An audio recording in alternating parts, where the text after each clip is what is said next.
How's it going, everybody? My name is Kyle O'Grady. I am a thru hiker. I am a backpacker. I am a huge hiking nerd, and every single week on this podcast, most weeks anyways, I chat with other thru hikers and other backpackers and other hiking nerds about their experiences on the trail. And episode 140, this one you're listening to right now, is a great one. I enjoyed this so much. Steven Smith, aka MyLifeOutdoors from YouTube, is on the show. I mean, I don't even know what to say. This was such a fun chat for me. We talk a decent amount about some of the YouTube stuff, how Steven got started with his channel, as well as how he got started in backpacking. We talk about gear, dude, because this guy is a gear nerd, let me tell you. We talk all about gear, and then at the end of the episode, you know what we do at the end of these episodes. Maybe you don't if you're new. If that's the case, hello, thank you for tuning in. At the end of the episode, he tells a story not directly related to backpacking, actually, but related to camping in the Grand Canyon, and it was pretty funny. So, Steven, when you hear this, man, thank you so much for coming on the show. If this is your first time listening to the show, please let me know if you enjoyed this episode. You can go to Instagram and find me. Kyle Hates Hiking is my handle. Email, if you want to send me an email, trailtalespod@gmail.com. And of course, don't forget to check out my YouTube channel. It's not as good as My Life Outdoors, but my channel is Kyle Hates Hiking. Without further ado, let's get into it with Steven Smith from the YouTube channel My Life Outdoors.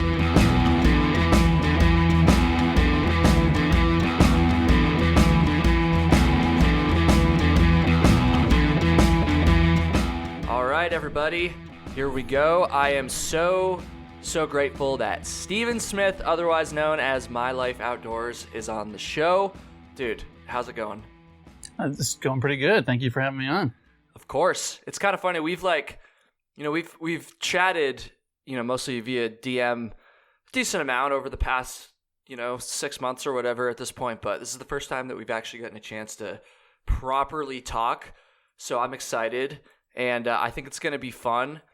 And I almost introduced you as this is just my brain right before I started going. I was like, I'm gonna call him a superstar at the beginning, because you're low-key kind of a superstar in the whole backpacking world. A superstar? You're kind of a superstar, but I've been, not to toot my own horn here, but I've been introduced in similar ways on other podcasts before, and though it's obviously, kind of a joke, and it's meant to be flattering, it's also just kind of weird and awkward, so I didn't do that.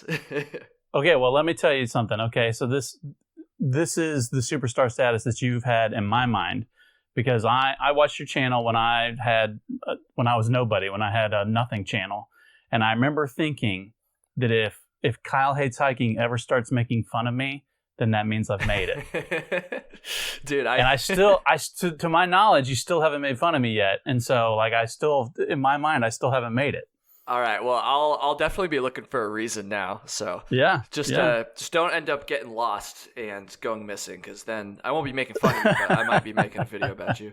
Oh, well, see, that was back before those videos started really taking off. Before you started doing those kinds of videos, So I just always thought, man, if Kyle ever starts like making fun of me or criticizing me on his channel, that means I've made it. But be careful what you wish for, my friend. Be careful what you wish for. I gotta get Dan on here too. I totally could. Like, Dan and I talk fairly regularly, but I gotta get him on. What am I doing? But anyways, dude, thank you for being on here. Why don't we start by, I'm sure a lot of people listening know who you are, but there's probably some folks that don't. There's a lot of folks that listen that are, more, I don't know, I always sound like a jerk saying this, but more like casual, weekend warriors, backpackers, and then there's also a lot of folks that are more hardcore thru hikers as well. Well, and if you're not on YouTube, I can't imagine you'd know who I was. So yeah, and there's definitely some people that only listen and don't really watch YouTube as much. Even my YouTube, I've gotten some comments or some reviews or whatever, being like, oh, I like his podcast, but man, I can't stand this guy's stupid thumbnails or whatever talking about me. So, anyways, dude, who are you? Who is My Life Outdoors? I am just a guy who decided to start making videos about backpacking one day because I really like to backpack. And And I mean, I don't even know what to say other than that. So started making videos, had a few of them get some pretty decent views, started to build kind of a channel, and eventually made it into my full-time gig. And so that's what I'm doing now. And now he's crushing it. One of the biggest channels in the niche, I'll say. It's kind of funny. Like, I was thinking about this before I started recording. When I was prepping, I was trying to remember the first time I ever saw your channel, and I want to say that before I started the PCT last year, about this time last year in 2022, I don't think I had ever heard of you before, or maybe I can't quite remember. But then after I got back from the PCT, while I was gone for those 4 months, I wasn't really keeping up on, other YouTube channels very much. And when I got back, it's like, holy shit, this guy, I think you had at least 70,000 subscribers at that point, and like you were popping off, and I was like, damn, like, I don't know. Does that timeline check? I could be wrong about that. Yeah. So you started about this time last year? The PCT, yeah. About this time last year, I was probably sitting around 30,000 subscribers, something like that on YouTube. Okay, so you're still popping off a little bit. Maybe I did see. I can't quite remember. Yeah. Well, I mean, but yeah, who knows? And so by the time you got done, I was probably I hit 100,000 at Christmas, and so. I was probably around like 70 by the time you got off the trail, maybe. Yeah, I remember seeing 70 and like watching it go up, and I was like, damn, this guy's killing it. So anyways, dude, like we're gonna talk about some more YouTube stuff. I mean, we're YouTubers. That's what we do. But I want to start even further back. So you said you're just a guy that likes to backpack, and so how did you first get started in backpacking? Was it something that you were doing your entire life? Were you raised going backpacking? Was it something you fell into when you got older? Like, how did you just get involved with it? It was definitely something that happened when I got older. So my family, so I've said this before to other people, but I never played sports growing up. And so like baseball, football, all those kinds of things that I think a lot of young men, whenever they're growing up, end up playing at school or whatever else. And so I never did that. And it never seemed strange to me until I got to high school. And then one day, I realized, I was like, it's kind of weird that I've never played sports. And so I asked my dad, I was like, hey, Dad, how come you never put me in sports when I was growing up? And he said, well, son, I didn't want to sit outside and watch you play. And so I was like, yeah, so what my family did do was they took me skiing. And so I grew up kind of going to the mountains. We didn't live near the mountains, but grew up going to the mountains and kind of fell in love with the mountains. And we would go camping in the summertime, and we'd go car camping. And so I kind of had this love for the outdoors and for camping and all that kind of stuff. And I remember my mom had this friend that it was a coworker of hers, and he would go backpacking, but I didn't know what that was. And so my mom would always describe it to me as he goes camping where there's no electricity and there's no water, because all the campsites we would go to for car camping always had RV hookups and stuff like that. And so we were camping in tents, but we had, stuff we could plug in, like a fan or something like that if we wanted to. Yeah. And I remember thinking as a kid, I was like, that's the kind of camping I want to do. I want to do the camping where there's no water and there's no electricity. Like you got to take everything with you. And so that kind of just rattled around the back of my mind.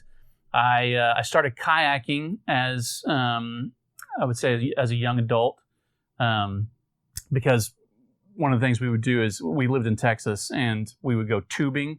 And so tubing is a big thing in central Texas. There's several rivers that the weather's always nice and warm, and you can get in an inner tube and you can float down these rivers. And so my parents would take me tubing, and I just loved being on those rivers. And one day we drove past this storefront that had a sign out that said kayaking lessons. And I was like, I want to learn how to kayak. And so I bought a kayak. I didn't ever take any lessons, but I bought a kayak and I started taking them on just one day river trips and stuff like that. And after a while, I realized I wanted to do some rivers that you needed to spend the night, they were long, and you couldn't just do them in one day. And so I was like, I need some gear that'll fit inside my kayak. And so I started buying a bunch of backpacking gear that was small and compact and would fit down in the hole of my kayak, so that I could spend the night on the river. And then eventually I had everything I needed to go backpacking except for a backpack. And so one day I just bought a backpack and decided to start going with a buddy of mine, and fell in love with it. And I haven't been kayaking in years, but I go backpacking all the time. So that's kind of how I got into it. Where was the first backpacking trip? Where'd you guys go? First backpacking trip was to the highest peak in Texas, which is Guadalupe Peak, which is actually Big Bend. It's actually in the Guadalupe Mountains, which is so. There's 2 national parks in Texas. A lot of people don't even realize that because Texas isn't really known for its mountains or its national parks. But there's Big Bend National Park, which is down in the southern part, and then there's the Guadalupe Mountains, which is right next to Carlsbad Caverns. A lot of people have heard Carlsbad Caverns. And so it's in the same mountain range, but Carlsbad is just across the border of New Mexico, and Guadalupe Mountains is just south of Carlsbad. And so highest peak in Texas, it's almost 9,000 feet in elevation. It's got about 4,000 feet of elevation gain, and so it's actually a pretty significant little climb. And they've got a backcountry campsite up on top, or pretty close to the top. And that was my very first backpacking trip, was Guadalupe Peak. Nice. Are you still in Texas now? I am still in Texas now, although I am trying to get out because there's not a lot of good backpacking in Texas. That's what I was going to say. It's hot and humid. Because where are you at? Are you in Florida? I'm all over the place, dude. Right now I'm in New Hampshire, but only for a few months. New Hampshire. That's right. We've talked about that before. I remember now. Yeah. Yeah. Where in Texas? I'm curious.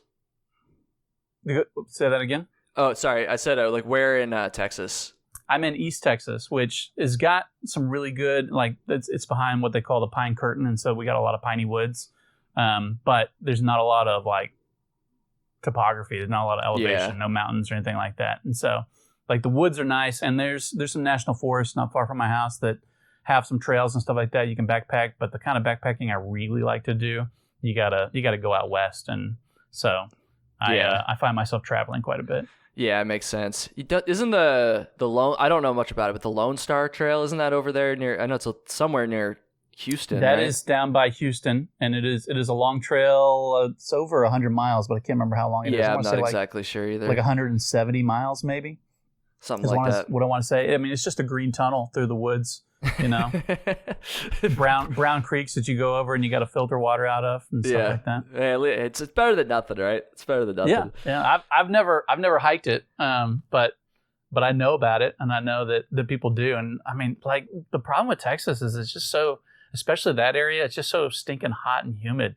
And so, I mean, if you're doing it, I mean, you could probably do it in the spring or the fall, and it'd be really pleasant, but in the summertime, you're gonna melt if you're on that trail. Forget about it. It's on my list of trails. It's not high on the list, I'll be honest, but I just think I have this weird thing. I like to travel within the U.S. I like to just go to different states. A couple months ago, I went and did the Ouachita Trail in Oklahoma and Arkansas. Yeah. I started in South Carolina from my parents' house, and so I drove through Alabama and Mississippi, 2 states I'd never been to before. Yeah. And I remember I crossed into Mississippi, which, no offense to Mississippi, but it doesn't have the best reputation for reasons we don't need to get into. But just driving into Mississippi, I was just stoked. I was I'm in Mississippi. I've never been here before. But anyways, what I'm trying to say is I like to kind of combine the two ideas of visiting a new place and being able to do some hiking. And so because of that, the Lone Star Trail is on my list. I'll get to it eventually, but yeah. So the Ouachita Trail is not too far from me. Did you do the entire trail, or did you just do a section? Yeah, we did the entire thing. It was late October-ish, 2 weeks. Because how long is it? Since you've done it, you probably know more about it. 220 miles. Yeah. It was cool. I did it shortly after I got back from the PCT, which is kind of crazy because when I got done the AT, I was dude, there's no, I didn't want to set foot on a trail. I didn't want to see a tree for months after that. But for some reason after the PCT, and it was kind of a last minute, I wasn't planning it before I got off the PCT. For some reason I did it, but it was a cool trail. I was supposed to put out an episode about it actually, that I recorded with my friend that I hiked it with, but I deleted it by accident. So sorry about that, everyone. You deleted all the footage, or you just deleted I deleted the file. of the podcast episode. Sorry, not the video. There's a video up on my channel of it, but yeah, I deleted the hour-long episode that we did, which was silly me. But I'm gonna have to go find that video. I haven't seen that, and I'm curious now because that's the area. Like, if I need to go somewhere and I don't want to, like go a long ways away, that's probably the area that I go to the most. Is kind of the Ouachita area in Oklahoma and Arkansas, because it's the best backpacking that's close. Yeah, it was nice. Like, I'd never been to that part of the country. I'd never been to Arkansas or Oklahoma either, and it was cool. Yeah, a lot of stick bugs when we went, which was interesting. Yeah, I've seen a few stick bugs up in that area. Oh, I bet, dude. The first time I saw one, I'd never seen one before, and so I was like, which I'm pretty sure they're in other places I've been, so I don't know why I hadn't seen one, but I was like, oh, this is so cool. I was like filming it and shit, and then within 24 hours, dude, these things were just like attacking us. They were like falling off the trees, and I remember at one point I dropped my. I was going along and one was crawling up my leg. And so I kind of like, they're not like dangerous or anything, but you just get like the heebie-jeebies. And I was like, oh.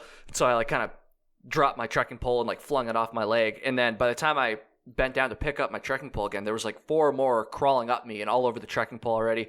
It was nuts. Those things are... That's crazy. I've never seen that many at one time. Like, I've only seen 1 or 2 at a time. I feel like it must have been like that specific, like there was something going on in like their cycle or something where it was like a time of year where they just come out a lot. I don't know. You were emitting some pheromones or something. I must have been, dude. They were all over me. They were loving it. But dude, it was pretty funny. But anyways, dude. So you get into backpacking, and then how it must have been a while between when you first got into it and then when you started making videos. Yeah. Oh yeah. So I started a blog back in 2009. And so I was interesting. Okay. Yeah, I just bought. It's no good. Like I'm a terrible writer, and I can't spell or use grammar to save my life. And so I don't know why. Well, I do know why. I know why I started this blog. Then.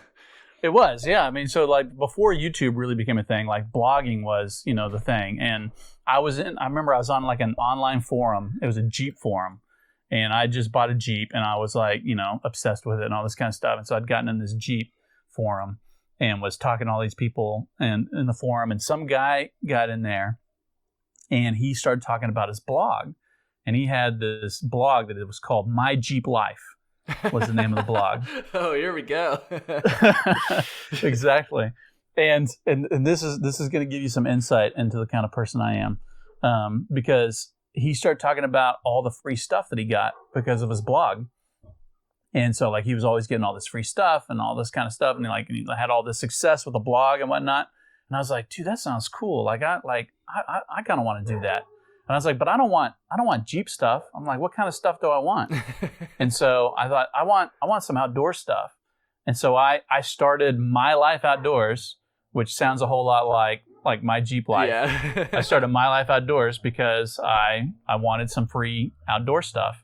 And so here I am, like, how many years later? So I had the blog for a while, and was writing stuff, and it was just kind of talking about all kinds of stuff. I was talking about kayaking, I was talking about backpacking, I was talking about all that kind of stuff. And I got some free stuff, like people started sending some stuff my way, and I was always, kind of blew my mind. Mm-hmm. And then like the blog went away for a little while, because like life just got stressful and all that kind of stuff. And so like I just couldn't do it. And then something happened, because I had this like blogger blog. I don't know. You seem younger than I am. Yeah. And so 27. I don't know if you know about Blogger. I've heard of it before. Is it just like a platform that you could just use to, it was like WordPress Google's, maybe? It was owned by Google, and it was like Google's blogging platform. Yeah, so it's kind of like WordPress, but owned by Google. It wasn't as versatile as WordPress. And so, but it was free. And so I started like uploading stuff to this Blogger blog. And then one day, like, it just like went down, and like I could see everything. Like when I would log in, like I could see all the blogs and all that kind of stuff. But when you went to my URL, when you went to MyLifeOutdoors.com, like it just like showed nothing. And I couldn't figure out how to make it like stop doing that. And so I was like, well, I'm just done, And so I just, for like 4 years, I didn't do anything with the blog. And then around 2019, you said you started the podcast in 2018? Yeah, late 2018. Yeah. So around 2019, I decided I wanted to revive the blog. And I mean, after it had been gone for like 4 or 5 years, it had been down. And so I was like, I want to start blogging again. And not because I wanted the free stuff or anything, just because I missed the creative outlet. And so I started, I transferred the blog to WordPress. We're getting kind of like blog nerdy here, but that's all right. I transferred the blog to a WordPress site and got it working again. Started posting some stuff from some trips that I'd done in that like 4 or 5 year hiatus. And one of my friends, a really good friend of mine, which he's confronted me about this before because I've said this on some other podcasts. I always, when I retell the story, this isn't how it actually happened, but when I retell the story, it's he came to me and was like, dude, man, what are you doing with this blog? Like you're a terrible writer. Oof. Like, stop. Which he's like, I never said that. Like, I would never say that. And this is true. He would not have said this, but in my mind, this is what I heard, like you stop messing around with this blog. You need to make videos. And I was like, but I mean, like that seems like a lot of work, and it is a lot of work. And I know that you know that making videos is difficult, but I do enjoy it a whole lot more. And so somewhere, I want to say it was probably May. It's probably May 2019 because I remember the trip that I went on. I had a backpacking trip planned, and so I decided I was going to film it. I filmed it all with my cell phone and edited. I remember, so it's the very first video on my channel, and I remember like I recorded it like it was like an interview where I was not talking to the camera, like I was talking to someone who was off camera, but that person didn't actually exist. Like I was talking to nobody. But it's like they were interviewing me, and so like I never looked at the camera, and I just was talking about my trip and put that up on the channel. And I may have published like 5 videos in all of 2019, and I got like maybe like 100 subscribers as a result. Mm-hmm. And then work got stressful whenever the pandemic hit in 2020, and just couldn't do it anymore. And so like I didn't publish anything through 2020. And then March 2021, I had a trip to the Grand Canyon planned, and I decided I'm going to make a video because I really want to, and made a video. And on that trip, as I was making that video of the Grand Canyon, I committed myself to making 1 video a week. And so I did. I started making 1 video a week, and by October of 2021, I realized I could make that my full-time job, and so I did. Dude, it blew up, huh? Yeah. Which I mean, so I don't remember how many subscribers I had by October of 2021. I want to say, I don't know, I'd probably hit 10,000 or whatever, because that was kind of like the milestone in my mind. Yeah. But the money was coming in consistently, and I was getting sponsor offers and stuff like that. And so I realized I could make it work. So did you go full-time YouTube like around that point, like when you only had, 10,000-ish subscribers? Kind of. So I had quit my job in January 2021. And so I was just burnt out and had decided that I just couldn't do it anymore and I needed a break. And so my wife and I, she ended up going full-time, so she was part-time. And so she's a therapist and she's got a private practice. And she was just seeing a few clients kind of on the side. Mm-hmm. And so she was like, you know what, like I've kind of always wanted to, like, my career is my dream. And so we were like, all right, you go full-time. I'm going to take a break. We'll live off your income. We'd saved a bunch of money too. And I was like, I'm going to take a break for a year and just see what happens. And so I kind of became the domestic partner or whatever. And so I was a full-time stay-at-home dad and was taking the kids to school and cleaning the house and cooking dinner and all, and I'm still doing all that. But like we just kind of like switched roles. She became the primary breadwinner. And so like I had more free time. My wife probably would have liked that I would have spent more of that time cleaning the house, but instead I started making videos once a week on YouTube. And it's paid off, I'd say, at this point. Yeah, and so I didn't have a job, and so technically, yes, it was full time from I really consider that March of 2021 kind of like the beginning of the channel, And so from the beginning of March 2021, it was kind of full time, even though I wasn't making full time money. I see. That's such like a unique story, honestly. Kind of how it played into your family dynamic, or maybe even more.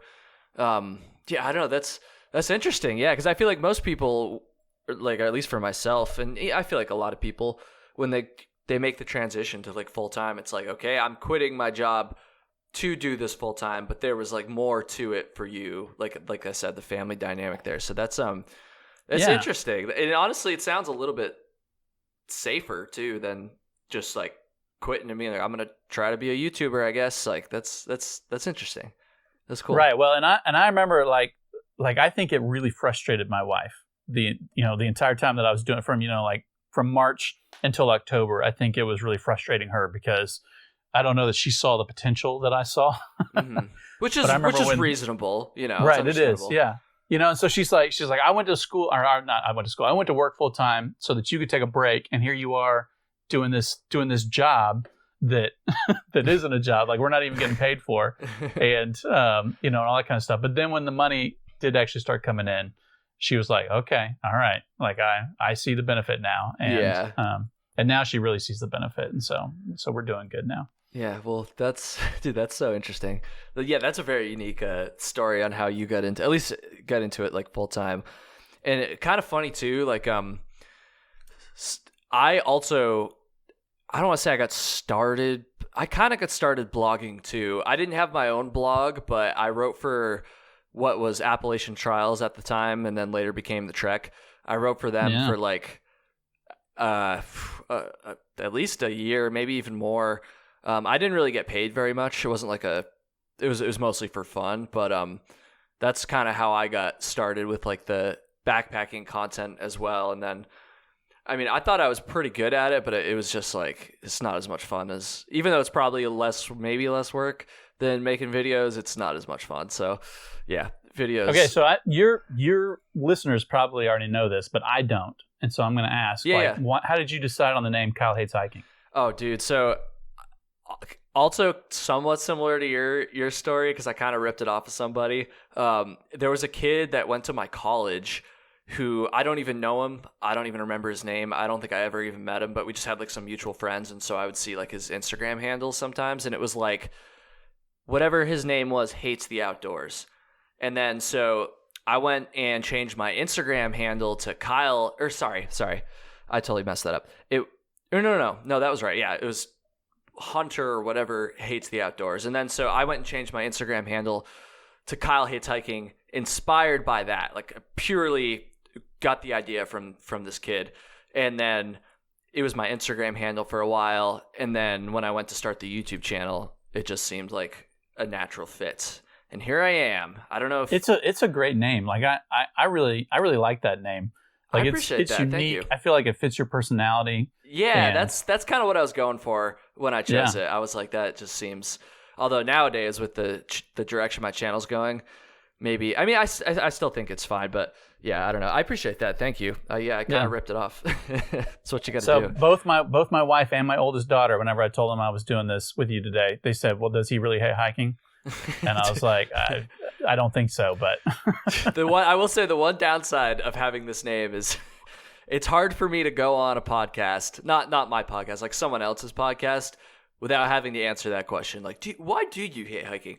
Which is a fair question. Like, I get it. Like, I'm not hating on anyone who's asked me that, but I haven't been able to come up with like a funny answer yet for it. So you think after how many freaking years have I been doing this, I would have had a better answer by now, but it is what it is. Yeah, I mean, I always hate hiking on like the 4th or 5th day. You know? Yeah. And then I get a down day and I'm like, all right, I love it again. That's how it goes. Like you when you're out there, at least towards the end, you're just like, man, dude, get me the hell away. Like, bugs, I hate bugs. Like, dirt, like, I want to be clean. I want a pizza. But then you get home for like a day and a half and you're like, all right, I could. All right, where am I going next? The bugs weren't that bad. I mean, come on, like, it's dirt. Like, who cares? So yeah, it's kind of interesting. But dude, your videos are so good. One thing that I've really learned from watching your videos is hooks at the beginning of the video. Like, that's that's a big thing that I've kind of tried to like take away from your videos. You know, it's kind of hard for us to, I don't want to speak for you, but I imagine speaking to other YouTubers, you might agree. It's hard to watch, especially other videos in your same niche without kind of watching it like analytically, I guess. Like it's kind of hard to just purely consume it just like a normal audience member would. And so that's one of the first things I noticed about your videos, because I was like, man, I always just start my videos being like, hey guys, what's up? It's fucking whatever. And you start yours like just with these like intense hooks. Like you can take something that's not intense at all by any objective measure and just make it like super intense, and like it's just so captivating. And so I really like that. I don't even actually know. I do know where I'm going with this question. So your videos are so good, so well put together. Do you have like a background in like video editing or video production or anything like that, or is this all just self-taught? Well, so it is all self-taught. I was a radio, television, and film major for a year when I was like 19. And so like I got to go to like film appreciation class and stuff like that, but like I didn't actually learn anything while I was a radio, television, and film major. But I had that, I mean, like the reason why I had that major was because I was always interested in movies, and I was interested in video and all that kind of stuff. And so like my high school growing up had a video production class, and like I did some stuff in that class, but I was mostly self-taught then too, because the teacher, she was a photography teacher, and so she knew how to take pictures, but she didn't know how to make videos. And so like I was like basically pioneering that for the class back in the 1990s. And so like, you know, like we didn't even have digital cameras really at that point. I think digital cameras were just barely like breaking onto the scene, and so we have video like camcorders and stuff like that. And so like I had that kind of background, and then just kind of like through the years, you know, it's always kind of just stuck with me. So I eventually switched to like a graphic design major, and so like I kind of had that influence too for you know, like marketing and graphics and stuff like that. But no, like I've always just been self-taught and just kind of figured it out, and I do that with a lot of things. Like that's just kind of my personality. Like I have ADHD, and so like I get these hyper focuses, and video has been one of the hyper focus that I've had over the years. It like comes and goes and comes and goes and comes and goes, and so every time it comes back, like I get to learn something new about it and teach myself something new about it. And so I actually, so like the hook stuff that you talked about. Yeah. So I was in ministry for 20 years. I was a youth minister. And that's what I did full time. That's what I got burnt out on in the job that I quit when in 2021. And so like I was done being a minister and ready to be done. But during that 20 years, like I had to teach like, you know, Bible lessons or whatever. I had to teach classes every week, sometimes twice a week. And I had to teach them to teenagers. And so I had to like keep their interest. And so I spent 20 years learning how to grab and hold teenagers' interest on something that they really didn't want to hear about.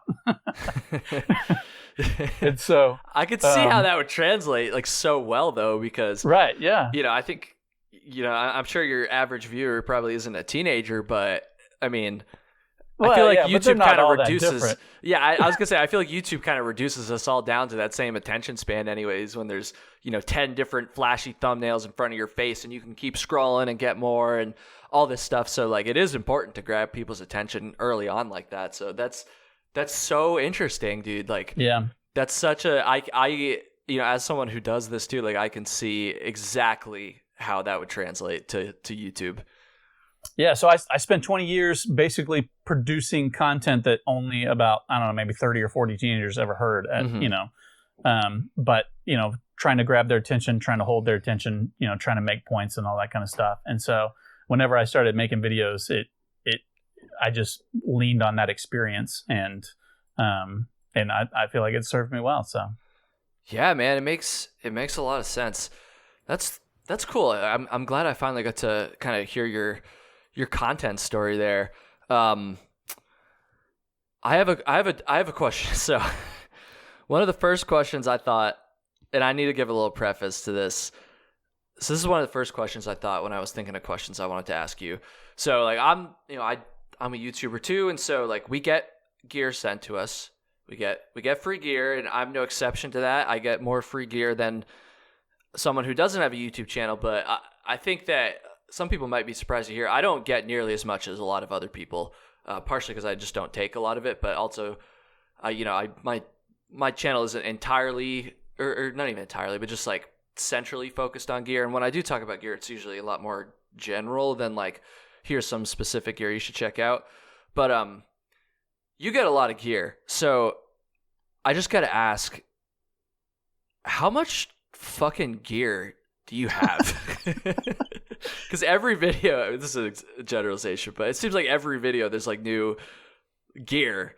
And like you even said it in one of your recent videos. You're like, I have a lot of gear. Like how much gear? My video yesterday was I was talking about all the gear that I have. How much gear do you have? And what do you do with it? I have a lot of gear, and I hang on to it because I never know when I might need it for a video. Yeah.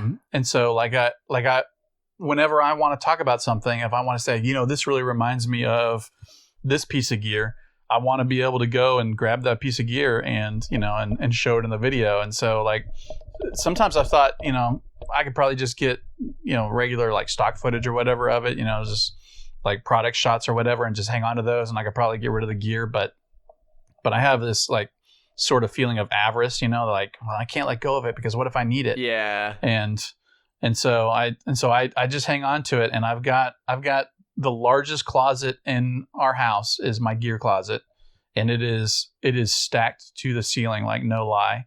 It is because I'm not very organized, and so like it just becomes this doom box of gear that I just like pile everything in there. Doom box. Yeah. So I said I got ADHD, and that is an ADHD term. Like we have ADHD people have doom boxes everywhere, like every drawer and every container and everything becomes this just pile of crap that you just put stuff in. And so my closet is my doom box, and it's just my doom box of gear. And it is literally stacked to the ceiling, mostly with like quilts and sleeping bags and stuff like that, because they take up so much stinking room whenever they're not compressed in their stuff sacks or whatever. And so I've tried to organize it, and I've recently thought I've got to do something about the gear problem. And so my solution is not to get rid of gear. No. My solution is to rent a storage facility and move everything from my garage. Man. I'm going to move everything from my garage into the storage facility, and I'm going to make my garage into a storage / studio for the channel. And so that's the current plan. But I have no time to do that.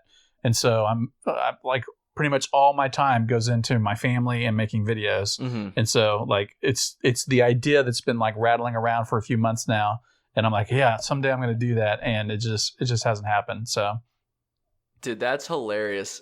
When I asked that question, I was like, this might not have a good answer. You might just be like, I don't know, just keep it in a closet or whatever, which I guess was the answer. But that was way better than I was fearing it would be.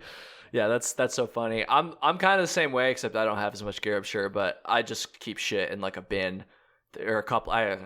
Not just one, like two or three bins maybe. See, I don't even have bins. Like I just shove it in the closet, and like bins would actually be a smart and like organized way to keep it. But no, I just put, like, I've got some shelves, and I started off like trying to put the stuff on the shelves, but now like anytime I got it. So it's like it's all over my house all the time, and my wife will complain. She'll be like, "Why does our house look like an REI, or something like that, and like a really junky REI?" So then I'll take it all and I'll just shove it in the closet, just to get it out of the rest of the house, and it just ends up everywhere, like on shelves and all kinds of stuff. And then when I want to use like a piece of the gear, like it's all got to come out because it's not organized, and it's just, in there sometimes at the bottom of all this other gear, and I have no idea where it's at. And so everything's got to come out. Yeah, and dude, it gets strewn about the house, and then I find what I want, and then everything goes back in.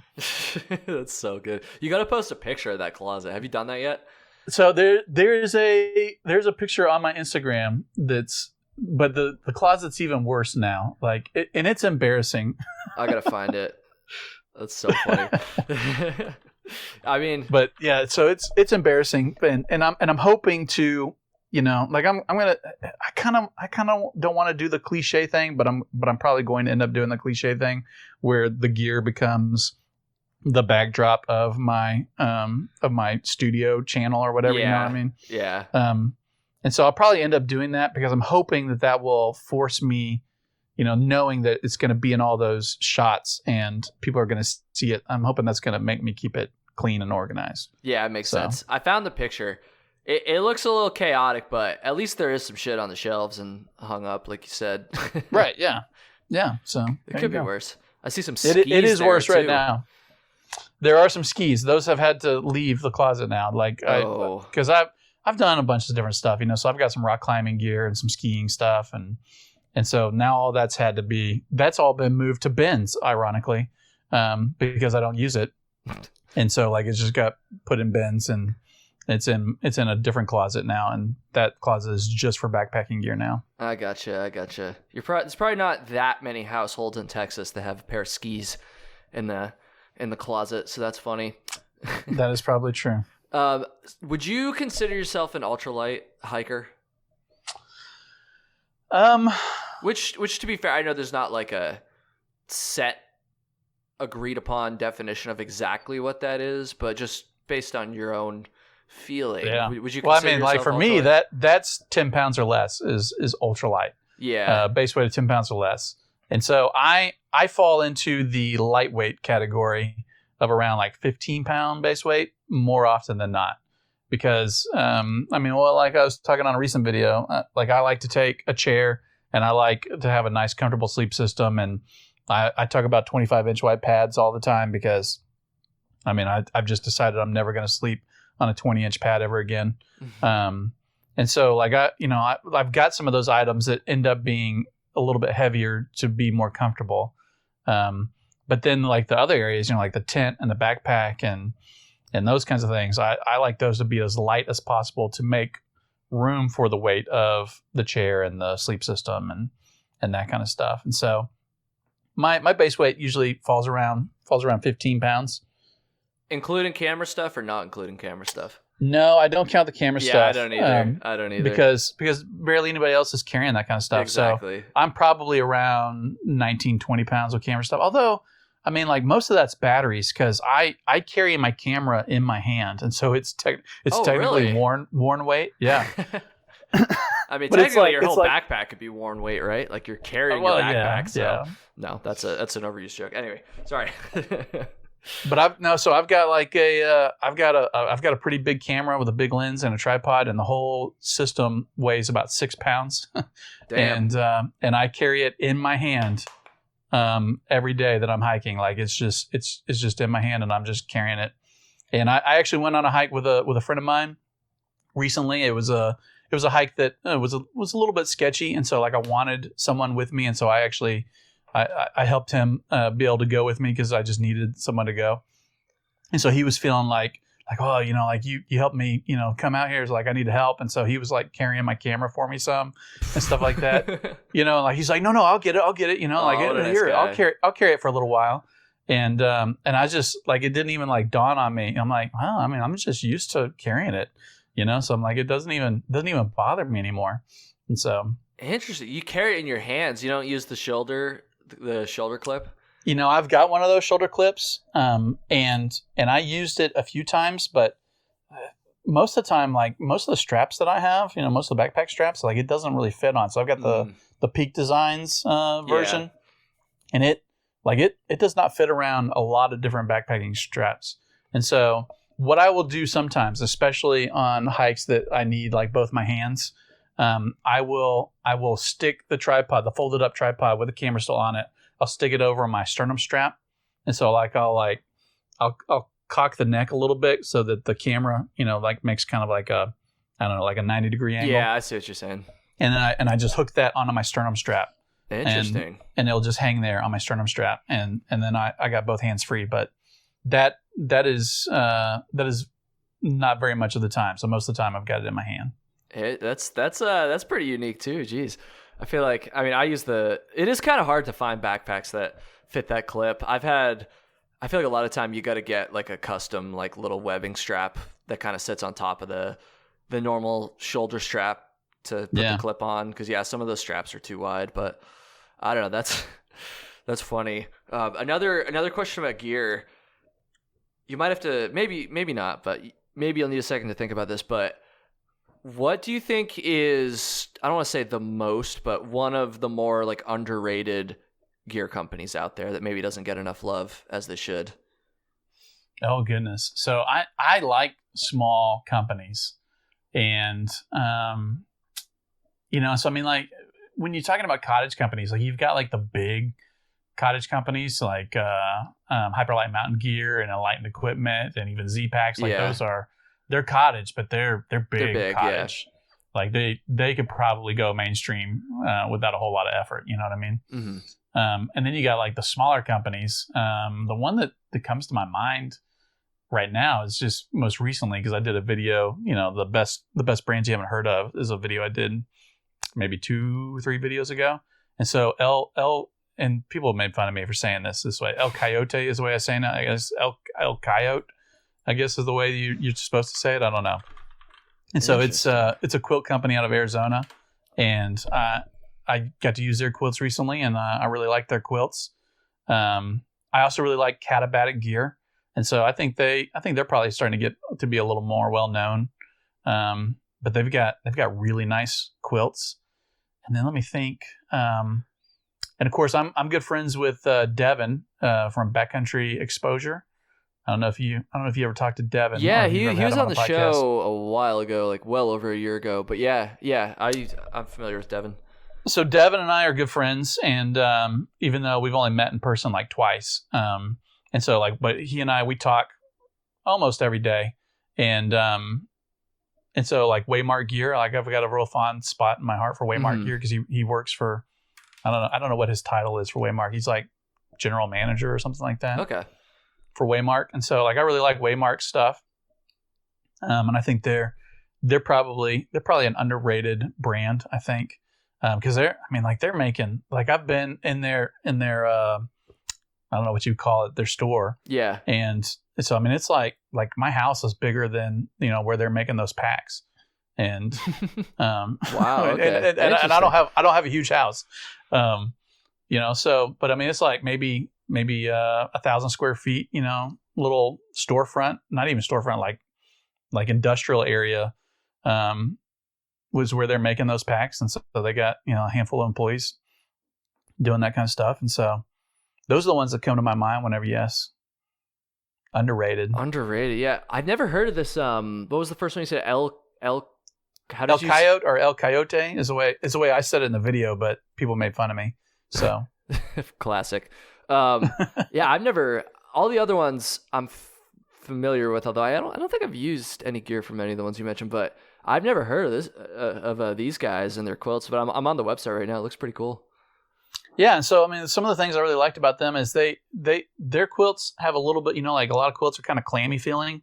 And so their quilts, they may be, it's either nylon, which is what I think it might be, or it's like a taffeta material, and it's a little bit softer and less clammy on your skin. Mm-hmm. And then they overstuff all their baffles 30%, like that's standard for all their baffles. And so you got like really good overstuffed baffles, but then they end up being a little bit heavier because, so I mean, like you can get an Enlightened Equipment quilt, like you can get a good Enlightened Equipment quilt for like 18 to 20 ounces, something like that. And all the El Coyote quilts are like 25, 27 ounces, something like that. So you pay a little bit of a weight penalty for them, but they're nice quilts.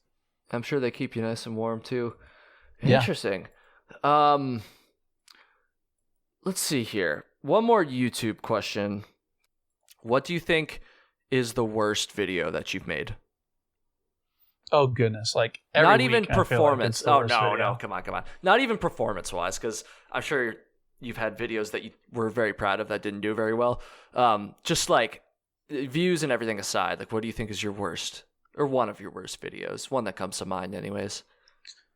So, I mean, like seriously, and just being honest, the one video a week timeline is a difficult timeline to hit. And so just about all my videos don't have the effort and the level that I feel like they deserve. And especially if like I have a good idea, you know, so like if I have what I feel like is a good idea, I almost never execute it to the level that I feel like the idea deserved, if that makes sense. Yeah. You know, and I always feel like I'm like, that was such a good idea. And you just, you know, like you had to cut some corners to meet, you know, your own deadlines and things like that. And it always makes me think maybe I should spread the videos out a little bit more, you know, but knowing my personality, I would still wait till the week of to actually start trying to work on the video. Yeah. And so it would end up being the same. And so the deadlines actually helped me, you know, actually stay consistent and all that kind of stuff. Mm-hmm. So, I mean, like I feel like a lot of different videos are not that great, but like I'm going to have to look through them real quick. So bear with me. Oh, you're good, man. That's interesting. Like, yeah, it is. People, I think a lot of people probably do realize it, but a lot of people don't. Like it's not easy making a new video every single week. Dude, I did two a week for a while, and I think my videos are probably a little bit easier to put together than yours, generally speaking, because I'm not always out on trail, probably quite as much as you are, at least filming. But yeah, it's not easy. So I feel that too. Although I will say for me, I feel like there have been a number of videos where there's definitely been some ones where I'm like, this video fucking sucks, but there's been quite a few where I was actually like felt like I executed the idea pretty well. So you never feel like you executed as well as you envisioned. Is that what you said? Never on the front end. Like there's sometimes, especially when a video will like really catch the algorithm and, you know, get a lot of views, that sometimes I will go back and I'll watch them and I'll be like, all right, what are people seeing in this video? Mm-hmm. And then I'll rewatch them and then I'll think, all right, you know, yeah, that's a good video, you know. but when like when I'm hitting publish, like I very rarely feel like this is the best that I could do on this video, if that makes sense. Interesting.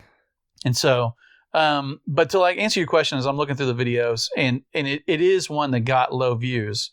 But I have a video that's the real reason you will watch this video. I actually thought that was a really good idea. And it was a follow-up to another video I did that I've actually gotten some really good feedback on. But it was a snow hike. I was hiking in the snow. And in hindsight, I feel like people just don't like snow videos as much as they like, you know, regular non-snow videos, I guess. And so like the stuff that I'm talking about in that video, I felt like was really good, but because it was a snow hike and I was hiking in the snow and all that kind of stuff, it just never got the views. And I think they started watching and they were like, I don't want to watch this guy hike in the snow. And so they clicked off or whatever. I don't know. But like going back through and looking at the videos, that's the one that stands out to me as the one that I wish it would have done a little bit better. And who knows, maybe I'll redo it sometime, because the topic was, so I did a video last summer sometime where I said gear doesn't matter. And I was basically talking about like what really matters is that, you know, like you're getting out in the wilderness and, you know, and enjoying nature and, you know, and like getting away from the daily grind and all that kind of stuff was kind of like the point of the video. Yeah.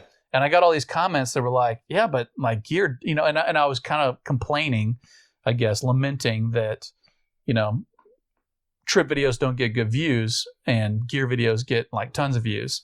But that I really love making trip videos was kind of the lament of that video.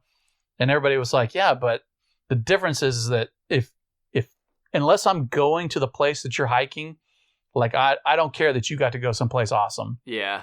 But if you're talking about a piece of gear, then I can think about like, oh, how would that gear work into the trip that I've got planned this summer, you know, and how would it make that trip better? And it allows us, I guess I should say, to kind of extend our trips. And so like you get, you know, 2 or 3 days. A lot of people get maybe 2 or 3 days one summer. You know, that's the most that they're going to get to go backpacking for some people. Mm-hmm.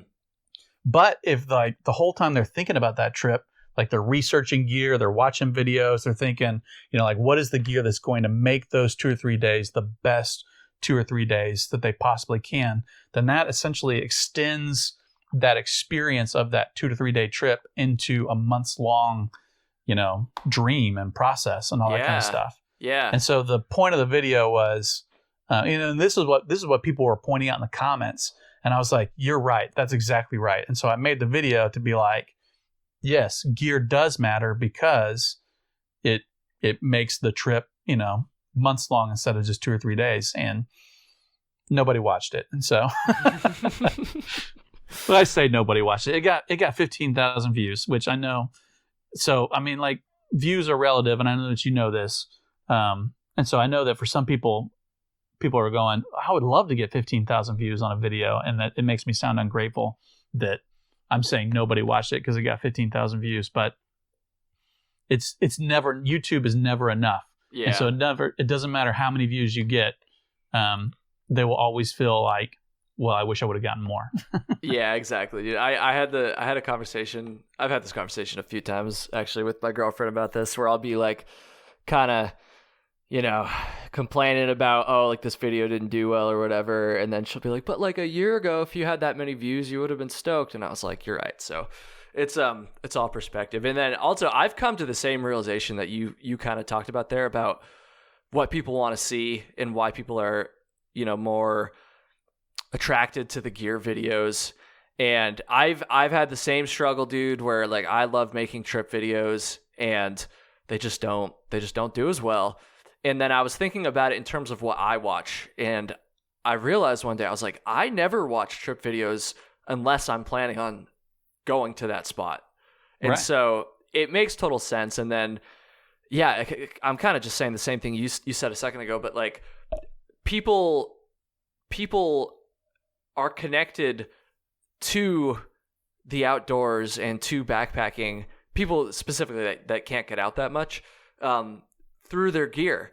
Exactly what you said. Like, you can spend months, looking at gear, and it's just like, it's a way to be connected to it, even though you can't actually be out doing it at the moment. And so, and it's also just fun. Like, people love their gadgets and shit. I think about Instagram that, like Instagram is just, it's nature porn just over and over and over again. A lot of the times it's like, look at this awesome place that I got to go on. Look at this awesome experience that I got to have.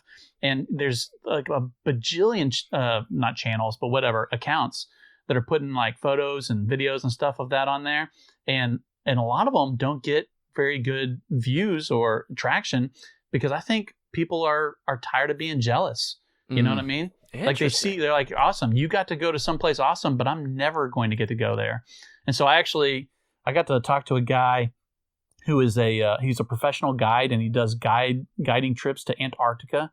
And so I met him last October at a conference, and so he's got his Instagram account, and he's trying to make his Instagram account, blow up or whatever. And he's like, I'm posting all this stuff about Antarctica and all this kind of stuff, and nobody cares. And as I was talking to him, I was like, look, man, like, I don't want to like poo-poo on your parade or anything like that, but like, most people are never going to go to Antarctica. Yeah. So why do they want to see that you got to? You know what I mean? Mm-hmm. Like, it just reminds them of like, well, I'm never going to get to do that. And so, but if you talk about gear, or you talk about skills, or you talk about, whatever, then those people are like, well, my trip that I've got next weekend to the national park that's, 2 hours from my house, like I can use that skill, or I can use that gear on my trip. And so they can put themselves in that place. It's an important realization to come to if you're gonna, make this kind of content. Right. And it's a little bit freeing in a way, because I feel like I'm sure you've probably talked to other backpacking YouTubers who are frustrated that trip videos, like, how nice would it be if I could just go out, hike a cool mountain, put that in the title, and then tons of people would watch it, right? Like, that would be amazing, but it's just not how it is. And when you understand why that is the case, I think it's a little bit freeing, or at least a little bit less frustrating when those videos don't do well. So it's interesting, dude. We're getting towards the end, and so we're going to get into a story in just a second, but I did want to ask you one more question. It was actually submitted to me on Instagram from Gringo Vado Loco is the username. Okay. Anyways, so this question, honestly, I was thinking about asking you this too, and I'm sure you've been asked this a lot before, but I had to ask. So this person asked, what would it take for him to go on a thru hike? It would take not having a family. Yeah, there it is. I had a feeling that was going to be at least part of the answer. So I mean, I would do a shorter thru hike. I would never be able to do like the 6-7 month commitment, for like one of the Triple Crown long trails. Mm-hmm. But like the John Muir Trail is a hike that I've always kind of like. I really like to thru hike the John Muir Trail.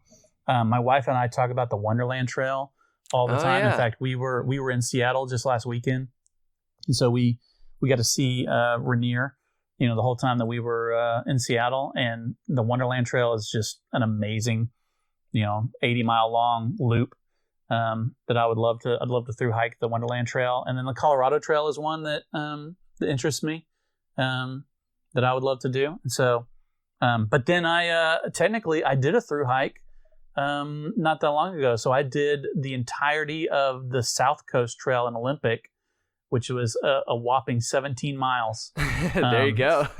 But it was the entire trail, and I did it all. So I thru hiked the South Coast Trail in Olympic National Park just back in March. So there you go. I never heard of that one. Yeah, there you go. Dude, it's awesome. That's yeah, like I don't know what this person was implying when they said go on a thru hike, because the definition of a thru hike is just so not even in existence, let's be honest. So I don't know, yeah, like a shorter thru hike like the JMT or the Colorado Trail or something, like that's a thru hike. So yeah. But anyway, even that, so I mean, like that would take 2 weeks if I was like moving fast, and I don't move fast. But so probably a month is what I would want for a hike like that.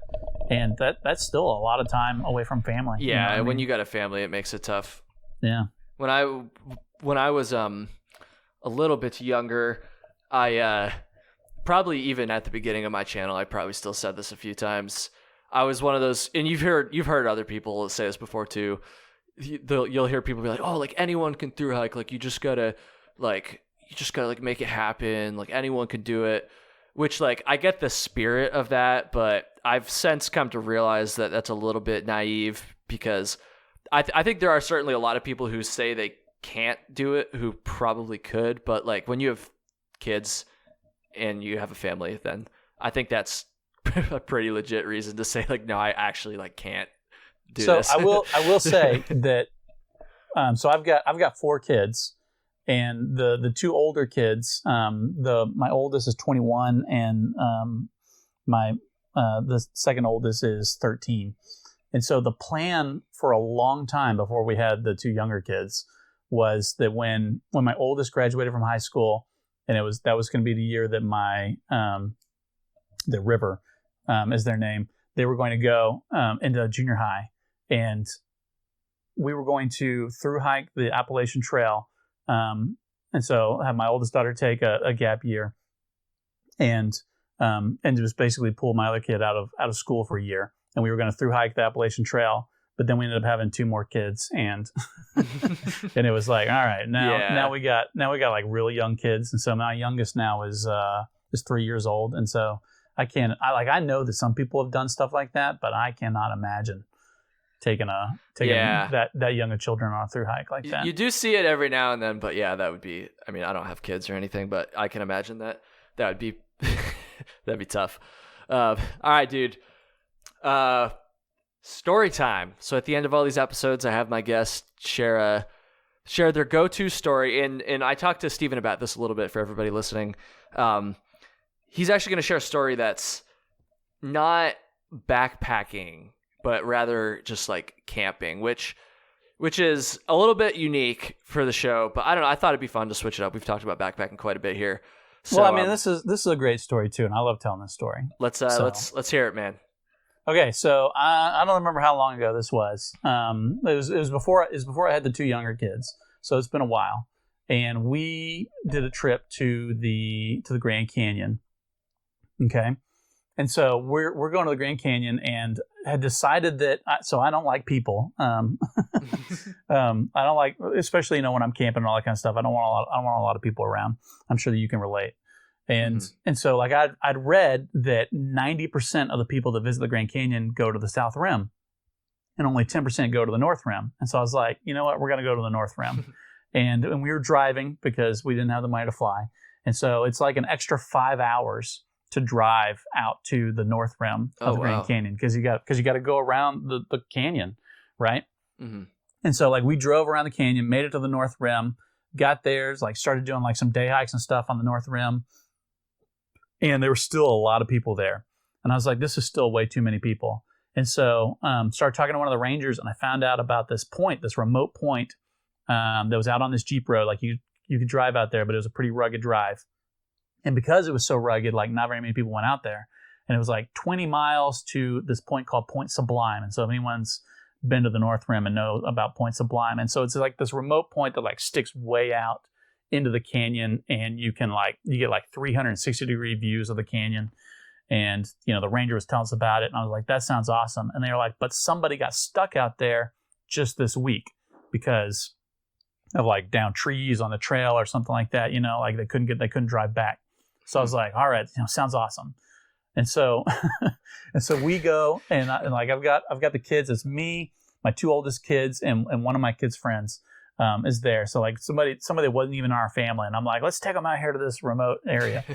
and so we're driving on this Jeep trail, and like you get out there, and like the very first thing it says is like, serious vehicle damage can occur. Proceed at your own risk and all this kind of stuff. And we get about like halfway on this trail, and there's like a Honda Civic out there, like this car that's got like no business being on this Jeep road, and it's like teetering on this rock, like it got stuck and had a flat tire, and they tried to change out the tire, but that was not like the biggest problem that they had, and so like they just abandoned the car out there. And I was like, oh, well, that's the person that got stuck. And no wonder they got stuck, because they try to take their Honda out there. Yeah. And so we continue out to Point Sublime, and we get out there, and there's a campsite out there, and it's just absolutely amazing. And like we can see like some cliff dwellings, like not too far from where we're at, and like the sunrise and the sunset out there on the remote point was just absolutely amazing. And spent the night out there, and it was awesome. And then it was time to go. And so like I'd heard that, like we could go back on the Jeep road that's all inside the national park, and it's just not very well maintained. Or the ranger or someone had told me that if you keep going, like eventually the road meets up with like a Forest Service road that's better maintained. And so I was like, and it like continues past like a couple more remote points out there that a lot of people don't get to see because they won't go out there. So I was like, let's do that. So like we went out, we saw the other 2 points, and then we got on this Forest Service road to kind of head back to civilization. And this Forest Service road was so well maintained that it felt like a super highway. Like we had been driving like 5 miles an hour, most the whole way out there, and now I could go like 30 miles an hour. And so it just felt like, it was like, wow, like we're really moving now. And so we're heading down this Forest Service road, and my tire light came on as we were driving, just like cruising down the road, and it dinged, and I remember it dinged twice. It went like ding ding, and my wife goes, "What was that?" And I was like, I don't know, maybe I should check on it, So we're like, okay, and so we pull off kind of the side of the Forest Service road out. I don't know how many miles out into the backcountry of Grand Canyon. No cell phone service. Out in the middle of nowhere, and I get out, and sure enough, I got like a flat tire. Oh no! So I'm like, well, got a flat tire. I'm like, well, that's okay. Like we got a full size spare. Like it's no big deal. It's just gonna take a little bit of time. And so I tell my wife, I'm like, why don't you and the kids like get out and like stretch your legs and all that kind of stuff. And it's a beautiful day there in the Kaibab National Forest. And so I start pulling all the camping gear out of the back of the Jeep so that I can get to the spare tire. That's underneath. It's like the thing to lower it from underneath the car was in the back, and I had to pull all this stuff out. And so I'm lowering this tire, trying to get it on the car, and my wife She goes, sweetheart, this tire's flat too. Uh-oh. And I go over there and I look, and I've got 2 flat tires in the back country. And that's why the tire light dinged twice. And I was like, oh man. And so then I'm like, what do you do, you know? And so like I'm sitting there and I'm thinking about it. I check my cell phone, no cell phone service. I don't have a satellite communicator, you know, at that time, or at least didn't have it with me. And I've got my kids, my wife, and this, you know, this friend of the family that's with us. And so my wife says, she goes, what are we going to do? And I said, well, I saw this Mythbusters one time where they had a flat tire, but they didn't have a spare. And so what they did was they took the flat tire and they cut a slit in the sidewall of the tire, and they just stuffed the tire full of hay until it was just completely full of hay. And then they drove out on this tire, and it worked. Like they drove like something stupid, like 60 miles on this tire stuffed full of hay. And so I was like, we don't have any hay, but we got pine needles.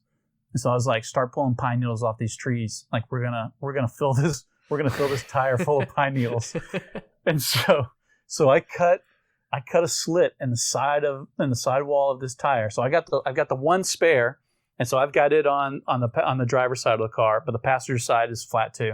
And so I cut a slit in the side of the passenger, and I just start shoving this thing full of pine needles, and the kids are pulling them off, and it's taking forever. And so like I start taking like some rotten logs, you know, like you've probably seen out in the forest how like the logs will start to like decompose and they get kind of soft. Yeah. And so I start shoving like some of that, you know, like rotten log into the tires, like hoping it will take up more space, you know, and all this kind of stuff. Uh-huh. And I get it to the point where I'm just about ready to put it on the car and see if it's going to work. And here comes this guy in a Jeep, and he pulls up behind me and he gets out and he's like, "Oh, what's going on? You got a problem here?" And I'm like, "Yeah, you know." And he's like, "Well, what are you doing?" And so I tell him, I'm like, "Well, you know, I'm shoving this tire full of pine needles."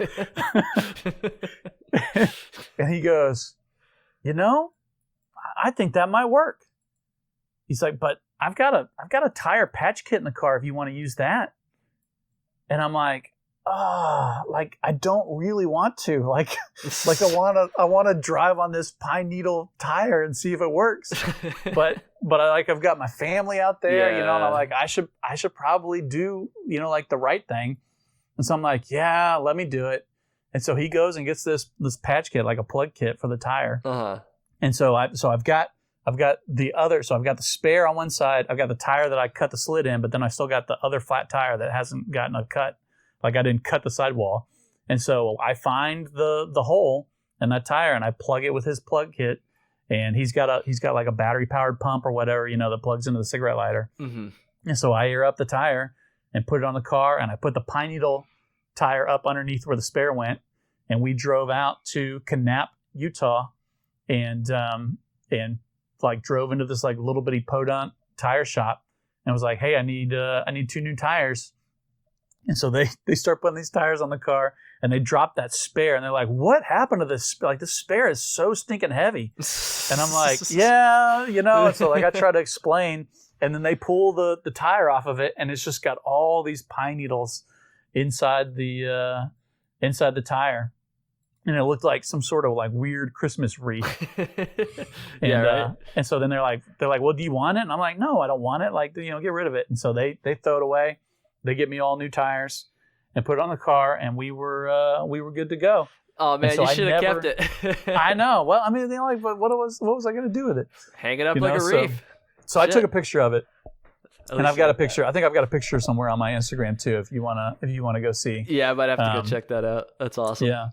And so I never got to find out if the pine needle tire would have worked, and now I'll never get to find out because I learned, you know, from that experience, and I never go anywhere now without my own plug kit, my own tire patch kit. And so if I ever have that problem again, I'm just never going to get to find out if the pine needles really would have worked. Bummer. Well, I admire the creativity there and the quick thinking, remembering you saw that on Mythbusters. That's awesome. I'm glad you guys made it out all right. And dude, thank you for Thank you for coming on here, man. I really appreciate it. Where can people go see your stuff? So you can go, if you Google My Life Outdoors, you'll probably find me. And so I'm on YouTube, Instagram, and TikTok. And then I'm on Facebook too, but I barely ever do anything with that. And so, but you can find my videos on all those platforms. Right on. Well, thank you for listening, everybody. Stephen, thank you again one more time. And yeah, take care, everyone.